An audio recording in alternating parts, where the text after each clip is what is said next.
E aí a nossa segunda palestra é em homenagem ao Dia da Cachaça, o Dia Interplanetário da Cachaça, que é hoje, 13 de setembro, e que vamos ver se o homem é bom aqui, ele vai ter que explicar o porquê dessa data. Né? Já pensou? Deixa uma saia justa? E como eu falei para vocês, né, na última palestra, o Januzzi é um fera da cachaça e vocês vão ouvir muito mais do que a história da cachaça. Vocês vão, quer dizer, ele não falou ainda aqui, eu estou falando por ele.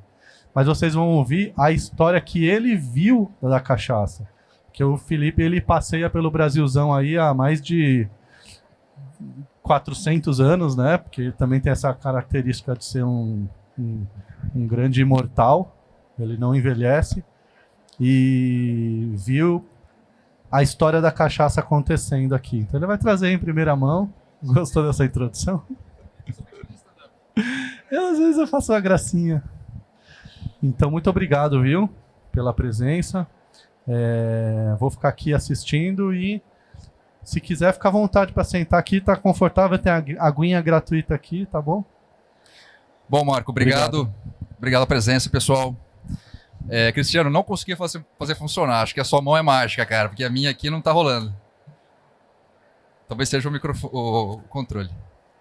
Bom, gente, hoje é um dia de festa, né, para quem gosta de cachaça. É o dia que a gente celebra o Dia da Cachaça, né? A gente pode até dizer que é o Dia Mundial da Cachaça, porque cachaça é uma bebida brasileira, só pode ser feita aqui. Assim como lá no México o pessoal faz o tequila, na Escócia o pessoal toma Scotch Whisky, na América o pessoal toma o Bourbon. A cachaça é uma bebida que só pode ser feita no Brasil, né? E essa data ela foi escolhida porque num certo dia 13 de setembro foi uma data no qual teve uma revolução no Rio de Janeiro. Obrigado.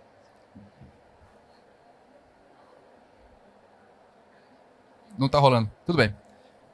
No qual os produtores de cachaça do sul fluminense, e o sul fluminense até hoje produz muita cachaça, né? Alguém aqui já foi para Paraty? Boa. Alguém aqui já tomou cachaça em Paraty? Alguém aqui já tomou cachaça de Paraty? Né? Porque é uma cidade que, inclusive, o nome significa sinônimo de cachaça. Né? Porque lá nos tempos coloniais, né, o século XVI, já se produzia cachaça no sul do Rio de Janeiro.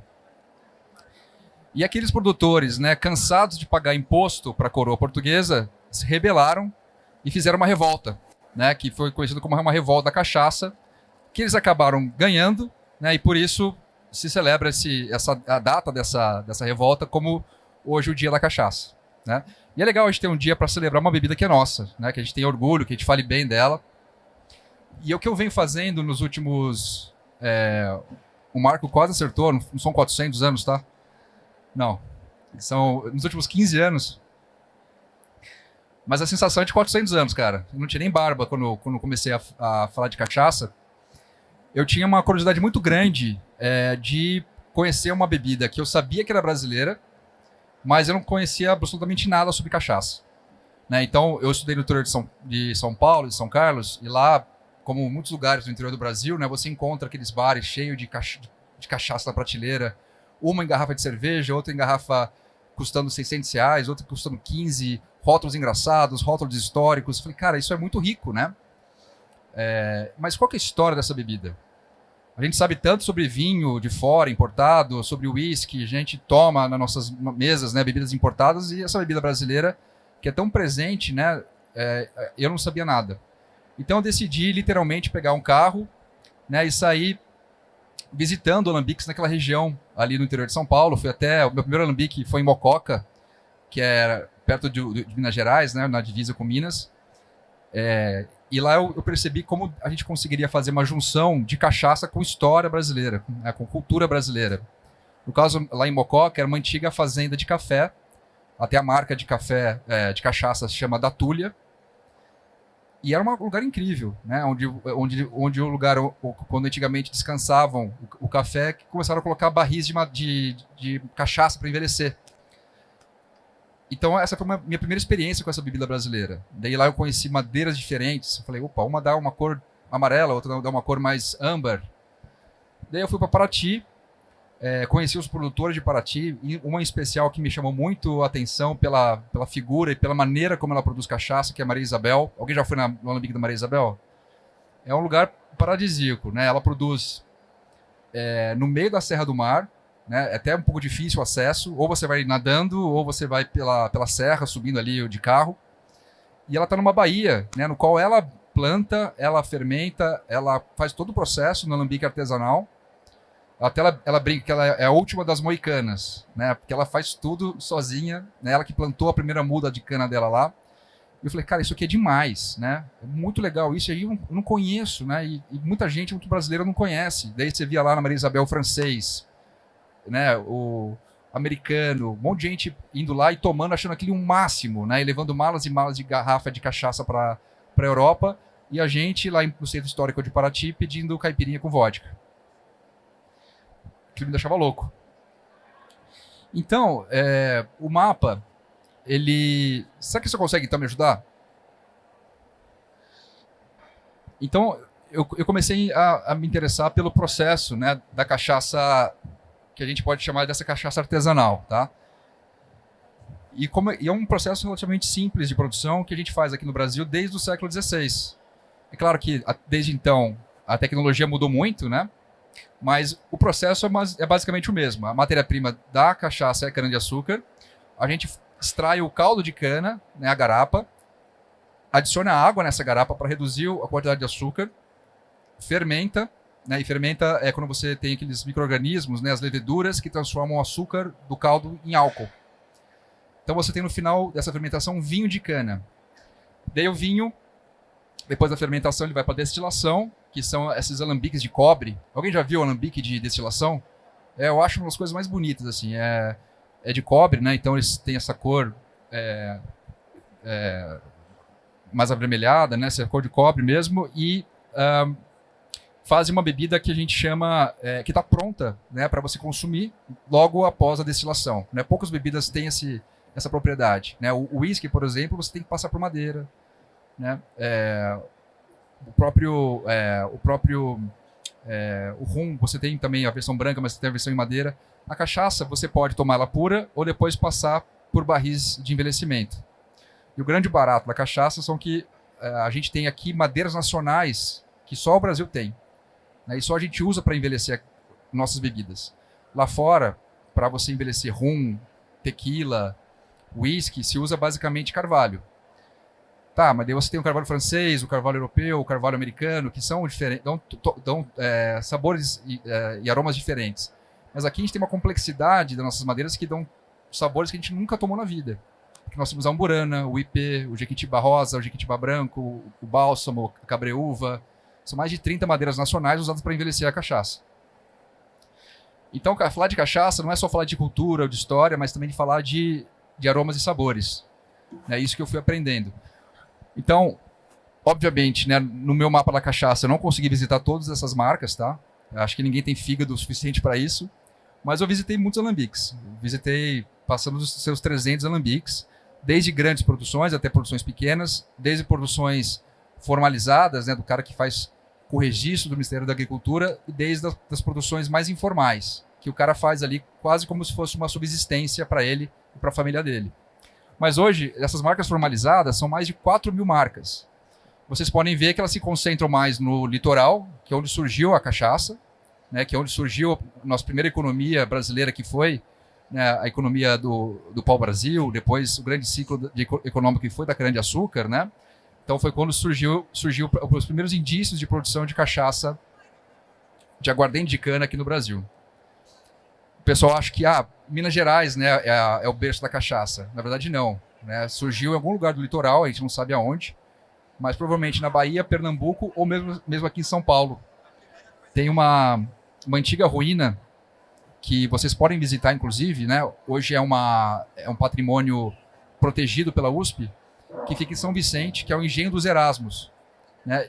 E aqui provavelmente foi um dos primeiros destiladores de cachaça, né, de aguardente, que data de 1532.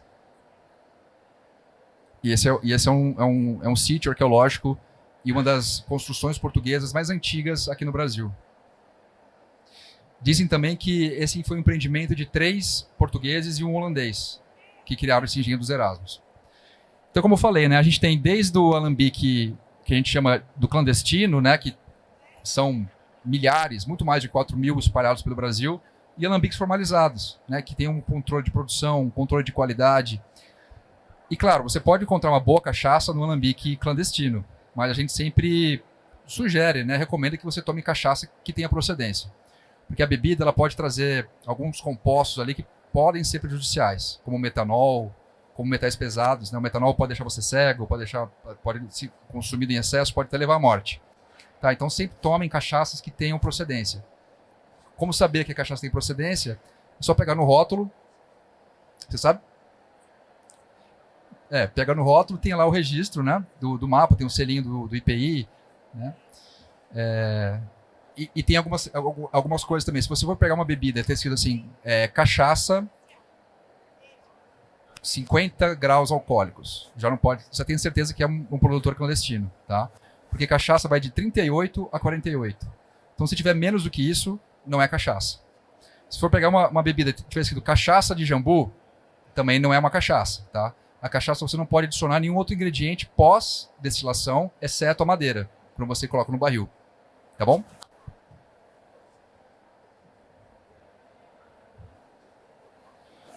Daí, nessas minhas viagens, eu achei interessante criar um projeto para me ajudar a mapear esses produtores, né? Então, eu criei um site, que é o mapadacachaça.com.br, o qual a gente tem a função, né, o objetivo lá de gerar conteúdo, disponibilizar conteúdo sobre esses produtores. Então, tem receitas, tem artigos sobre a história do produtor, tem textos mais técnicos explicando sobre produção. Enfim, é um grande dicionário, né, sobre cachaça, é um grande mapa mesmo, para você encontrar os principais alambiques hoje do Brasil. Tem até uma ferramenta lá que você pode colocar, estou em São Paulo e quero achar um alambique a 300 quilômetros do meu raio. Ele vai te mostrar ali todos os alambiques catalogados hoje pelo Mapa da Cachaça. E esse cadastro também ele é colaborativo, né? Todo produtor pode entrar lá, preencher um formulário e vira ali uma informação dentro do site. Esse projeto, em 2014, ele ganhou um edital do Ministério da Cultura como o melhor projeto cultural do Brasil. O que para mim foi muito importante, porque cachaça, ela é, como eu falei no começo da palestra, assim, ela é cultura brasileira. Eu aprendi sobre a história do Brasil visitando Alambique. Né? Essa é a Maria Isabel, por exemplo, né, que está em Paraty, um dos berços da cachaça no Brasil. Então você fala de Paraty, fala de cachaça, você fala do ciclo do açúcar, você fala do ciclo do ouro, né? Você aprende sobre a importância econômica daquela cidade, daí você começa a relacionar por que tem cachaça em vários cantos do Brasil, né? E você começa a entender a importância econômica desses lugares. No norte de Minas, né, na região ali de Salinas, era a região de Tropeiro. O pessoal acha que a Estrada Real termina em Minas Gerais. Não, ela sobe até a Bahia, né? Porque lá tinha também pedras preciosas, lá também existia essa rota comercial de tropeiros que, claro, paravam numa cidadezinha para dormir, para se abastecer, para alimentar e também tomar uma cachaça. Tem até essa cultura, né, de você envelhecer cachaça em Minas Gerais, em Paraty você toma cachaça pura, porque em Paraty tinha tanta gente ali consumindo, e é uma região que tem pouca cana, porque você está de um lado do mar, do outro lado da serra, que não dava tempo de você envelhecer a cachaça. Então ficava pronto, o pessoal consumia, ou se não, eles levavam a cachaça para o interior do Brasil. Então ela saía de Paraty com os tropeiros, né, e ia em barris de madeira. Porque o barril, antes de dar sabor, ele servia para ajudar a transportar e armazenar as bebidas. E chegava lá em Minas Gerais com aquela bebida já amarelada, já com gosto especial. Então o mineiro tem esse costume maior de ter a cachaça envelhecida, enquanto em Paraty se criou ali uma tendência de tomar cachaça com gosto, que a gente fala gosto de bagaço de cana, né? Aquele gosto realmente da cana de açúcar. Então eu conheci a Maria Isabel lá em Paraty. Tem uma família chamada Weber no Rio Grande do Sul. Outra história, outro tipo de produção, outro sabor, né? O Nando Chaves, em Minas Gerais, ele produz um alambique que era da família do Tiradentes, né? Então é o alambique mais antigo em atividade no Brasil, que fica em Coronel Xavier Chaves. Quem tiver naquela região, que é relativamente fácil de chegar, perto de Tiradentes. Coronel Xavier Chaves fica a poucos minutos de Tiradentes. E é uma verdadeira história do Brasil você visitar o Alambique do Nando. No norte de Minas, o filho do Anísio Santiago, alguém já ouviu falar dessa cachaça, Anísio Santiago? Né? A família dele continua produzindo da mesma forma que ele produzia, é um alambique desse tamanho, né? Cachaça que passam 10, 12, 15 anos em barris de bálsamo. Então, o que eu comecei a entender, né, o francês produzindo cachaça também, o Gilles Merlet trazendo uma nova cabeça para a produção de cachaça, com barris franceses, né, com uma bidestilação. Então eu comecei a entender que... isso é interessante também. E depois de, acho que uns 10 anos visitando o alambique, eu sem querer achei um alambique da minha família Januzzi, né? Meu nome é Felipe Januzzi. Nem me apresentei, né, gente? Felipe Januzzi, prazer. Vocês podem ver, eu gosto de cachaça. Eu encontrei uma família Januzzi com 2 N's e 2 Z's, que é um nome chato pra caramba, que produz cachaça há mais de 100 anos em Catanduva. Caçapava, aqui pertinho, no interior de São Paulo. Pertinho não, umas 2 horas, no interior de São Paulo.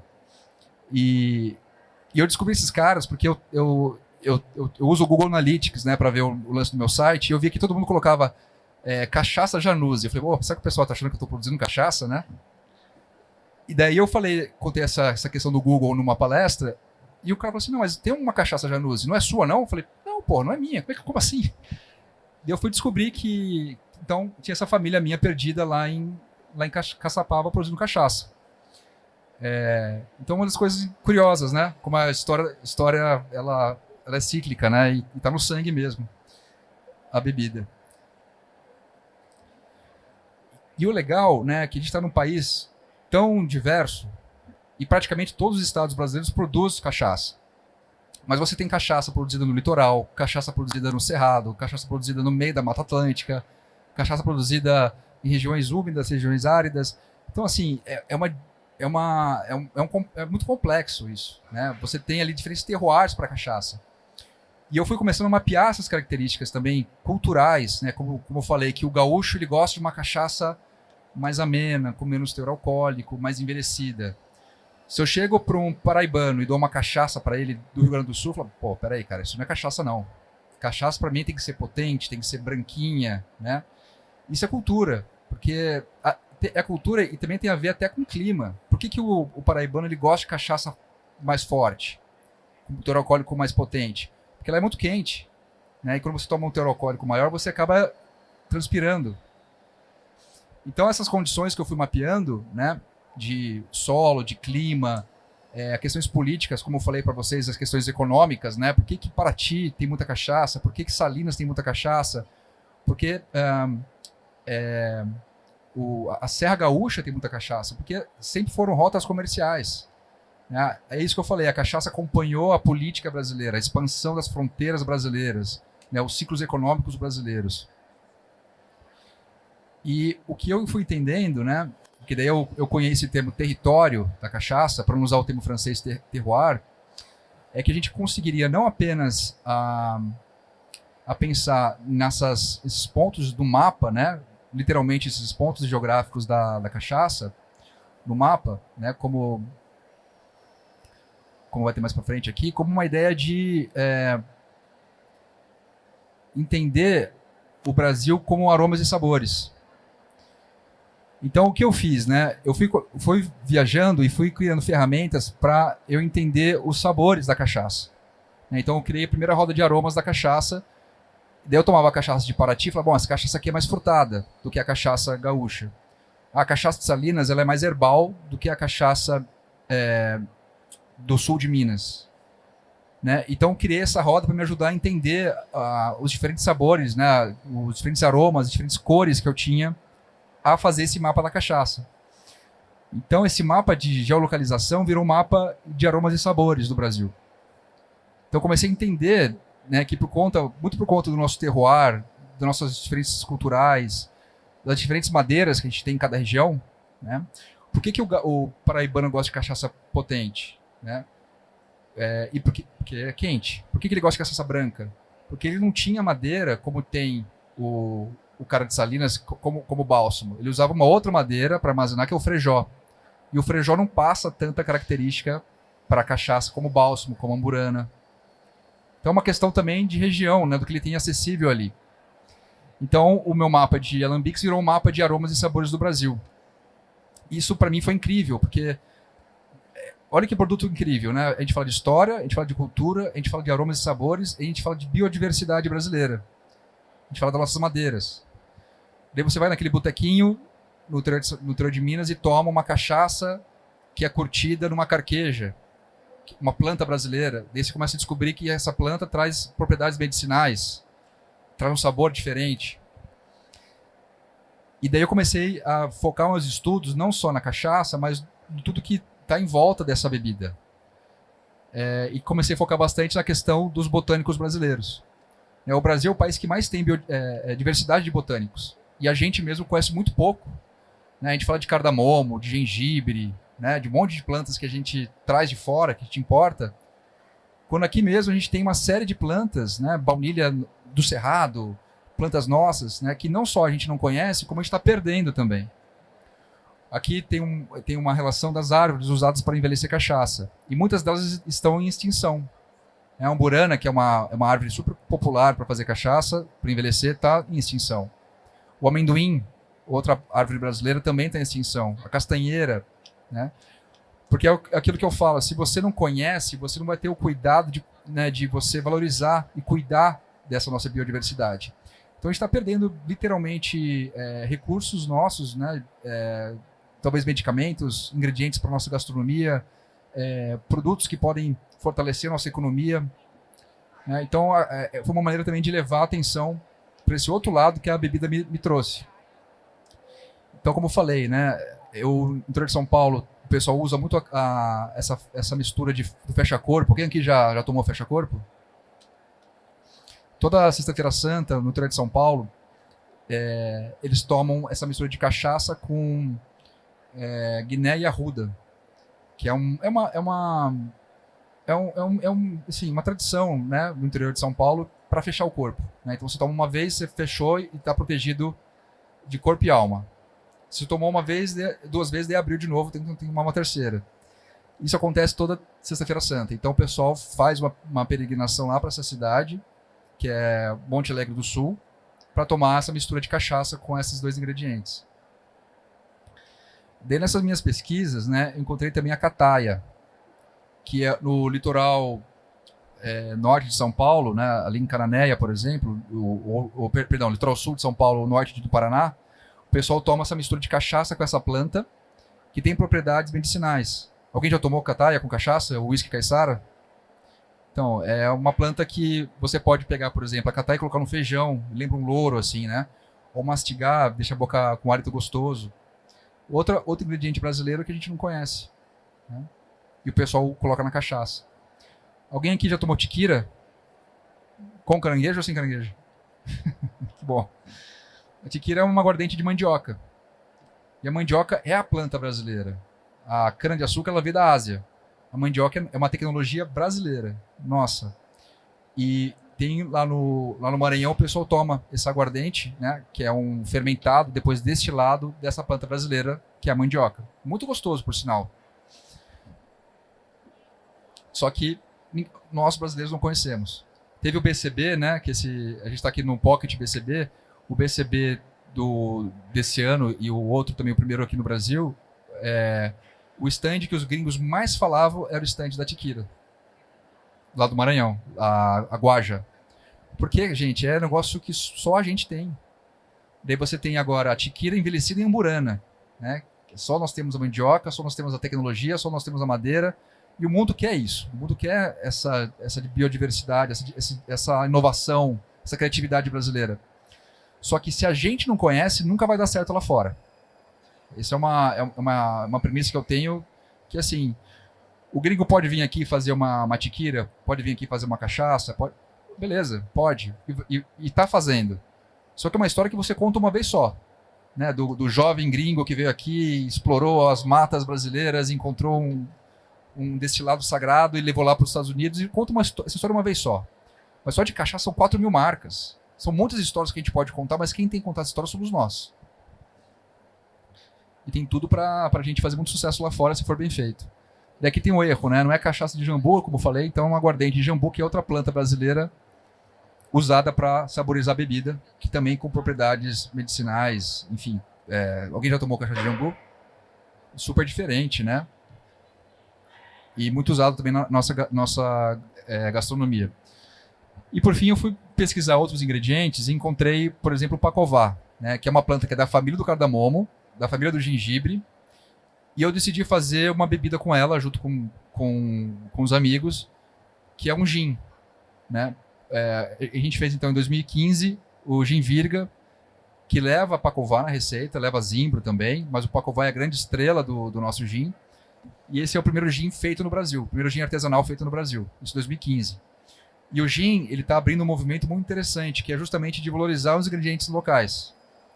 Então o nosso usa o pacová, mas tem outros que usam outras plantas, o jambu, né, usam a pipioca, enfim, tem tanta coisa que a gente tem que dá sabor, da Mata Atlântica, do Cerrado, da Amazônia, que a gente pode usar e incorporar no mundo das bebidas, por que não? Né? E fazer uma gin tônica que realça um sabor que é bem nosso, como o caso do pacová. Alguém já ouviu a expressão "não me enche os pacovás"? Eu sempre quis entender por que falam isso, eu nunca soube. Se alguém souber, eu tenho curiosidade.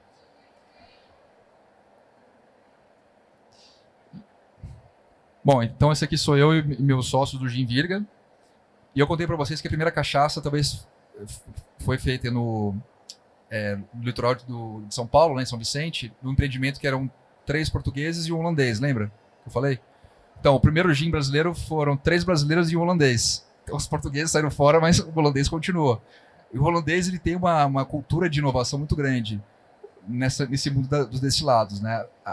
O gin em si mesmo é uma bebida holandesa. O pessoal acha às vezes é inglesa, mas ele surgiu na Holanda, né? O Joshua. E por fim, quem foi em Paraty com certeza já tomou uma laranjinha celeste, que é uma espécie de um gin brasileiro. Elas são produtores de cachaça. Essa, no caso aqui, a laranjinha celeste é a versão da Maria Isabel, que ele coloca folhas de tangerina naquelas panelas de cobre, e quando a cachaça ela evapora dentro do alambique, ela arrasta a propriedade dessa folha ou dessa flor, e ela fica meio azulada. Dessa foto dá para ver que ela tem um tom meio roxeado, e tem um leve toque também lilás, meio azulado. Por que eu trago essa bebida aqui, né? Porque você só pode comprar azulada hoje lá em Paraty.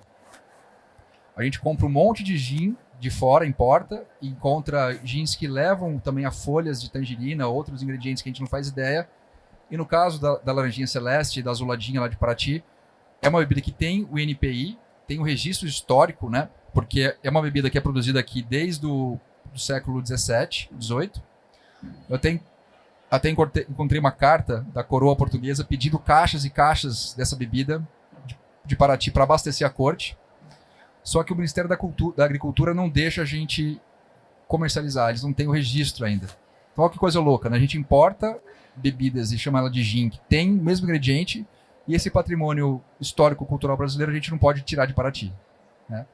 Então a gente tem que evoluir muito nesse entendimento, né, das nossas riquezas culturais, gastronômicas, históricas, e se apropriar mais delas. E por conta disso, né, pensando nesses desafios,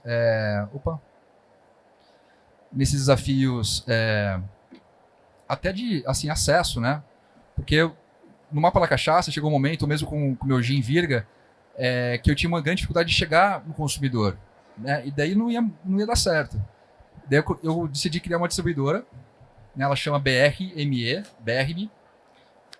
no qual a gente trabalha com destilados, mas não só com destilados, a gente também trabalha com vinho, com azeite, com café, queijo, tudo brasileiro. Porque essa mesma história que eu contei para vocês da cachaça e um pouquinho do gin, a gente pode multiplicar aí por diversas outras categorias que vão ser histórias muito similares. De produtos que têm muita qualidade, têm muita história, geralmente produções familiares, né, de altíssima qualidade, só que ainda pouco conhecida pelo próprio brasileiro. Então, na BR, a gente tem esse desafio que me deixa bastante animado de levar o Brasil para o brasileiro. A gente até brinca que a BR é o Brasil que vocês, né, que a gente brasileiro precisa experimentar. Se você visita o Alambique, se você vai numa vinícola, se você toma um vinho brasileiro e compara com outro grande vinho chileno, argentino, hoje eu posso te garantir que ele não tem nada a desejar. Estou dizendo que ele é melhor, mas ele é igualmente bom aos melhores vinhos do mundo hoje. Nós já chegamos lá. O que falta é a gente reconhecer como consumidor. Isso já acontece com espumante, mas com cachaça, com queijo, com café, com a maioria dos vinhos ainda não. A gente não reconhece esse nosso valor. Então aí o meu desafio profissional, né, o que me motiva como profissional, é que a gente tenha mais orgulho das nossas raízes, né, da nossa produção local, que a gente represente bem o nosso país.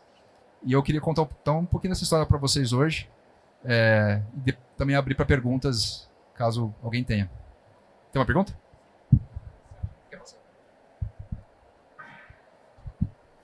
Boa tarde. Você acha que falta incentivo para que a gente consuma mais esse produto?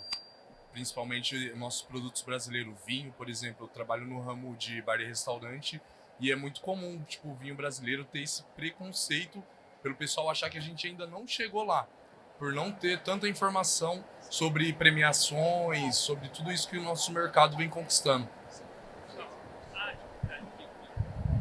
Qual o seu nome? Lucas. Lucas, falta incentivo. Você falou a palavra-chave, que é preconceito, né? E às vezes é mais difícil você quebrar um preconceito do que você criar um conceito novo. Então a gente tem essa barreira de quebrar esse ranço que a gente tem às vezes, que é o que mostra ali a minha última foto, né, do vira-lata. Porque é isso, a gente tem essa questão de achar que o que a gente faz aqui não é bom. Mas, por outro lado, se a gente dá uma oportunidade, dá um incentivo da pessoa conhecer, ela vai se surpreender positivamente. Então, assim, vamos pensar pelo lado bom, né? A expectativa tá lá embaixo. Então, quando ela toma um negócio e é bom, né, ou come alguma coisa e é boa, ela vai ficar tão maravilhada com aquilo, fala assim, cara, como é que o que a gente mais percebe quando a gente faz uma degustação, acho que você já deve ter visto isso, é como as pessoas ficam surpresas de uma qualidade de uma produção que está a 200 quilômetros aqui do Brasil, aqui de São Paulo. Então, eu acho que falta tempo mesmo para uma mudança, que a gente pode dizer, uma mudança cultural para quebrar esses preconceitos. O que nós temos, o que é o mais importante, é qualidade. Porque senão seria ufanismo. Pô, vamos tomar o Brasil porque o Brasil porque temos que ser brasileiro. Não, não é isso. Não é porque é brasileiro, é porque é bom. Só isso. Valeu, Lucas. Tudo bom? Eu sou o Marco Antônio. Queria saber se você tem alguma dica assim, de cachaças brasileiras que são subvalorizadas. Porque tem esse movimento de cachaças que viraram premium, viraram exportação, e o preço multiplica, né? Já conheci algumas cachaças que eu comprava, que o preço ficou impraticável, assim. Ainda tem alguma que dá para encontrar por aí?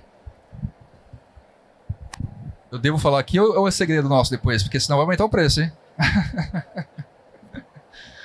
Cara, eu não vou dizer uma marca, mas eu vou dizer talvez regiões ainda pouco exploradas, tá? Porque nos últimos anos, o Sul ganhou muito prestígio, porque realmente aprenderam a fazer cachaça muito bem feita, principalmente cachaças envelhecidas. Então, se você gostar de cachaças envelhecidas, recomendo o Sul.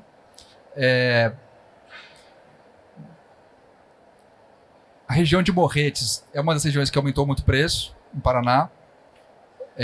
Mas tem uma região ali mais do litoral sul do Rio Grande do Sul que... vou falar uma marca que eu gosto bastante, que é a Bento Albino, por exemplo, né, que faz um trabalho legal. O que acontece, né? Às vezes tem marcas antigas não, produções antigas com marcas novas, tá? Então, essas marcas novas acabam colocando um valor um pouco mais alto. Daí você tem que buscar qual que é a marca antiga, entendeu? Qual que é a equivalência, só que com outro rótulo. A Paraíba tem melhorado muito a qualidade. Sempre foi boa a cachaça da Paraíba, mas tem diversificado mais a produção. Interior de São Paulo também. Interior de São Paulo, mais o oeste paulista. o Oeste Paulista sempre teve muita cachaça informal. Agora estão pegando regiões históricas de produção, como Socorro, Amparo, e estão começando a fazer coisas bem legais ali também, né? É engraçado isso, porque as marcas que estão mais em pauta hoje são marcas muito recentes. Porque a gente tem excelentes líquidos, mas o movimento de criar boas marcas, então pensar no rótulo, no nome, é muito recente, né? Então essas marcas já entram com um investimento maior ali de marketing, então acaba encarecendo o produto também, tá? E aí? Mais alguma pergunta? Sim?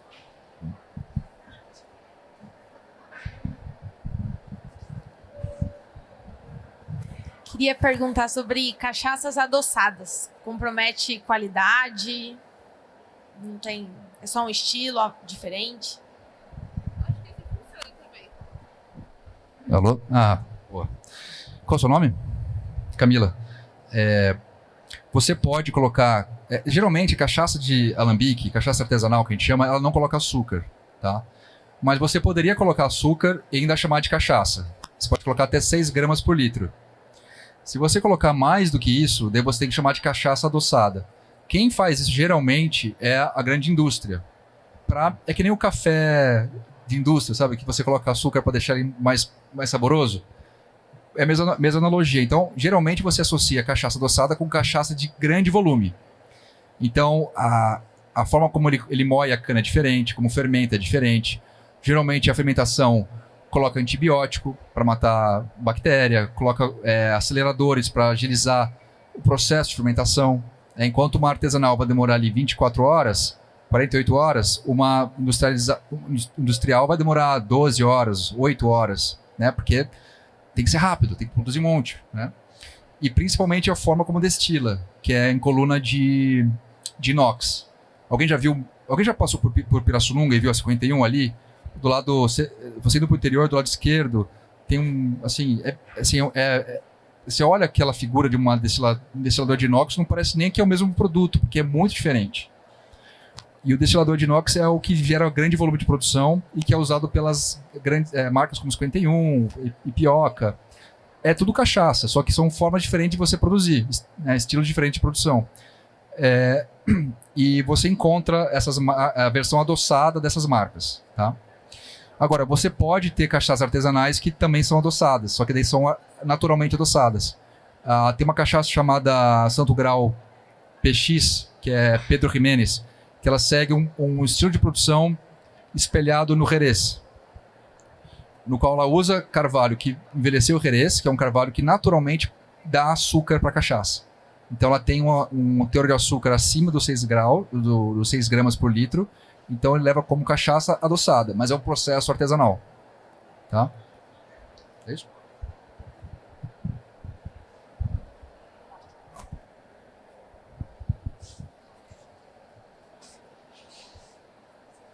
O senhor já experimentou cachaça sumatogrossense? Já. Deixa eu lembrar o nome agora. Tem uma que chama Preferida, que é uma orgânica. Então, o Centro-Oeste, até é Marco, né? Então, o Centro-Oeste é outra região que tem... Desculpa, até esqueci, cara. O Centro-Oeste é uma região que tem melhorado muito a qualidade da produção.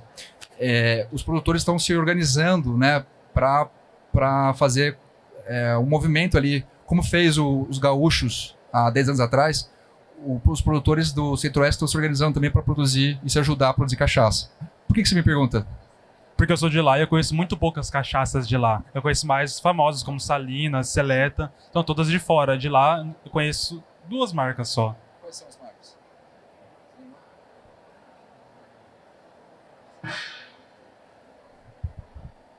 Agora eu não consigo lembrar o nome, mas eu Acontece posso te comigo passar também. depois quando A gente bebe e pesquisar esquece. aqui. Eu tenho foto, se eu pesquisar eu consigo te passar depois. Deve ter no mapa da cachaça, no site. Não necessariamente as marcas que estão no site eu visitei todas, mas a gente busca trazer o retrato do Brasil inteiro. Então, com certeza tem as principais do Centro-Oeste, né? E realmente é uma região que tem feito boas cachaças. Lá é muito comum a bananinha, né? A cachaça com banana. Que faz... Lá existe a cachaça Monkey, conhecem? Não. Só que ela não é uma cachaça. Ela é uma aguardente, porque ela é licorosa e tem sabor. Tem de canela, de abacaxi com vinho. Sim. Eles usam base de cana, mas não é uma cachaça, porque vai outros ingredientes na hora da... Boa, é isso aí. Cachaça não pode levar nada além da madeira, pós-destilação. Isso aí. Tem agora também o pessoal do norte fazendo mais cachaça também. Mas assim, Acre acho que tem uma marca, acho que no Amazonas tem uma marca. Então, mas assim, é um movimento recente, né? Realmente a concentração é sul, sudeste, litoral brasileiro. Bom, pessoal, então acho que já tem mais alguma pergunta? Deixa eu passar lá. Boa tarde. Eu sou meio ruim de me expressar, mas vou tentar passar uma ideia minha. Não tem muita coisa da cachaça também que não é divulgada por conta, sei lá, de cultura histórica mesmo e tal, por guardar um segredo disso. Vamos supor, igual eu trabalho muito com cataia, com jambu, e eu faço algumas infusões, né? A cataia mesmo, eu frequentei muito ali a região de Canané, Ilha Comprida, meu irmão mora em Morretes, tudo aquela coisa.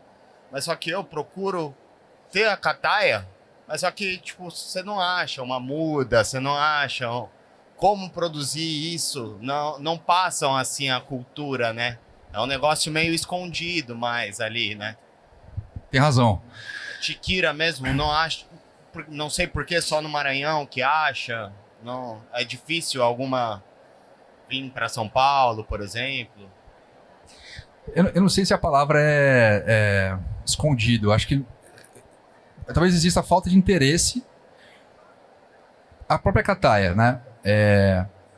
O pessoal mais antigo, ou o próprio pacová que usa para fazer meu gin. Quando você vai no meio dessas comunidades, no caso, o pacová a gente pegou no Prumirim, que é sentido Paraty, Ubatuba sentido Paraty. Daí o pessoal mais jovem falou, isso aqui é comida de capivara, né? Isso aqui não presta para nada. O pessoal mais velho falou, não, isso aqui é legal, isso aqui eu fazia tipo café, eu pegava, moía, torrava e tomava como café. Isso aqui é bom para dor no estômago. Então é uma inteligência, uma sabedoria antiga que ela vai se perdendo. Mas daí eu comecei a ficar doido, falei, cara, como assim, né? É saboroso, né? Tem propriedades medicinais. É da família do cardamomo e do gengibre, então eu tô entendendo que não é nada de outro mundo, né? Comecei a pesquisar na internet e vi que o japonês patenteou a pacovatina por conta das propriedades medicinais. Então eu falei, isso aqui é super legal, né? Vamos entender, vamos trazer, vamos resgatar. Hoje tem bartender que não usa o meu gin, mas usa o pacová, sabe? Ou você vai no Banana da Terra, em Paraty, que é um restaurante que tem lá da Ana Bueno, ela faz um pastel que leva o pacová na receita, como tempero. Então, eu acho que não quando você traz, né, para a pessoa conhecer, ela quer usar. O problema é esse desconhecimento mesmo que falta. Com a cataia mesmo, né? Eu fui lá, eu consegui uma muda para mim. Eu fui lá em Ilha Comprida e fui atrás de quem plantava. Encontrei um chileno, é muito louco isso, cara. Também é sempre gringo que fica interessado. O pacová mesmo, quando eu descobri que estava em extinção, eu peguei um cacho, né? O pacová é uma planta muito interessante, que ele parece um gengibre, mas ele tem um fruto que lembra uma jabuticaba maior, assim, que cresce junto do rizoma. Então, para você tirar o fruto, você não precisa cortar a planta nem nada, você só extrai aquele cacho e o ano que vem tem de novo.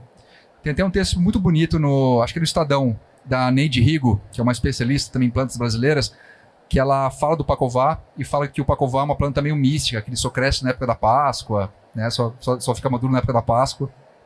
Mas enfim, eu levei para um laboratório de clonagem, que o dono era um francês, e o cara me ajudou a clonar mudas de pacová. Daí o chileno, lá em Ilha Comprida, ele não quis me dar a muda. Ele tinha várias mudinhas assim, ele não quis me dar.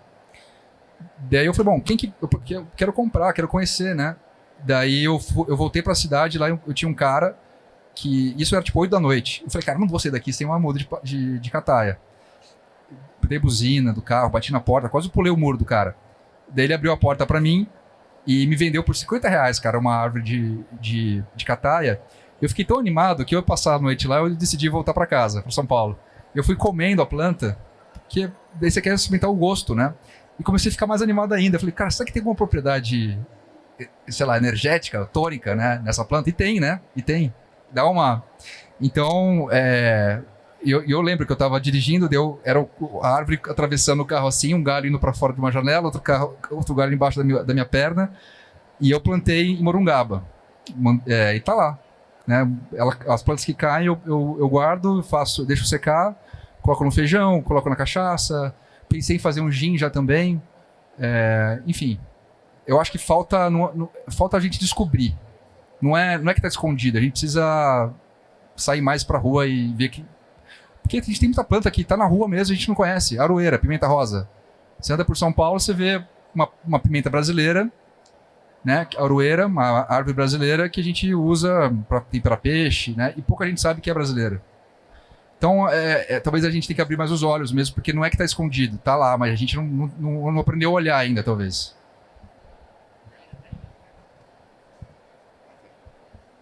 Até mesmo a gente de bares, né? Às vezes o produtor pequeno ou de uma cachaça nova, ele quer espaço, mas a gente mesmo às vezes não abre espaço no nosso bar. Porque a gente quer alguma coisa em troca para poder botar esse produto lá, a gente quer que ele atenda um volume às vezes, em vez de apresentar como algo pequeno no próprio estabelecimento. Olha, só tem essa garrafa tal época do ano, para vender como algo exclusivo. Às vezes a gente não faz, a gente só nega aquela bebida de entrar no nosso espaço de trabalho. E o bar, qual é o seu nome? Daniel Fraga. Daniel, quando eu montei aquele mapa de aroma e sabor, isso tem tudo a ver com coquetelaria. Porque uma cachaça não é concorrente da outra, elas são muito diferentes. Né? A cachaça feita, por exemplo, em Paraty, que é uma cachaça feita com cana local, tem muito aroma de bagaço, de cana, fermentação selvagem, que quando ele usa ingredientes do ambiente para fermentar, então é literalmente uma fermentação mais agressiva, mas no bom sentido, é uma cachaça mais ácida. Uma cachaça mais frutada, porque tem mais ésteres que são criados durante essa fermentação. Ou seja, é uma puta cachaça boa para caipirinha. Ou para coquetéis nessa linha, né, mais cítricos. Agora, você pega uma cachaça gaúcha, você pode ter as duas. Você pode ter a cachaça de Paraty e a cachaça do Rio Grande do Sul na sua prateleira, porque elas são diferentes. Uma vai ser boa para uma caipirinha, outra vai ser boa para um rabo de galo. Ou para algum outro coquetel nesse estilo. Ou uma cachaça de Salinas, que segue aquele estilo de Salinas, que é muito bálsamo, muito herbal, muito anis, muito erva doce. Outro estilo de coquetel. Tem o Macunaíma, vocês já tomaram o Macunaíma? Então, a receita tradicional do Arnaldo era com cachaça envelhecida em bálsamo, que, na minha opinião, forma uma receita de Macunaíma mais gostosa. Então, a cachaça importa. Né? A cachaça que você vai usar importa, porque o sabor é muito diferente. Claro que importa, né?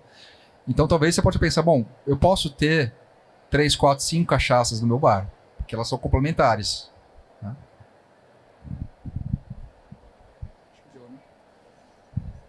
Pessoal, acho que deu, então. Queria agradecer mais uma vez ao Marco pelo convite.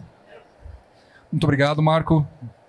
Queria agradecer também ao pessoal do BCB, da Readings. Obrigado. Sempre um prazer estar com vocês aqui e deixar meus cartões, meus contatos depois, caso queiram conversar. Faço convite para me seguirem no Instagram.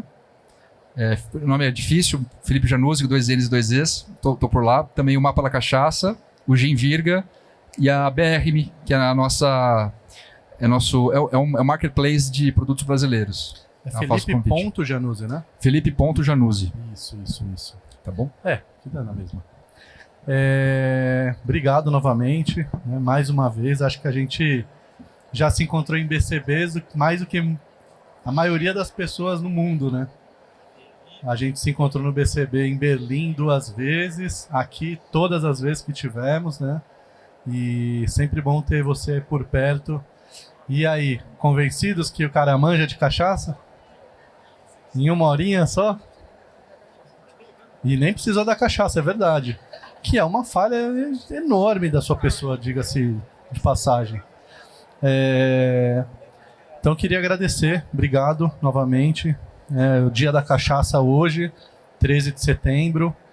E convidar vocês para assistir a próxima palestra, que vai ser daqui meia hora, com com o Thiago Nego, que é um especialista em aromas e sabores da Kerry, que é uma multinacional que desenvolve, né, ingredientes para a indústria de bebidas.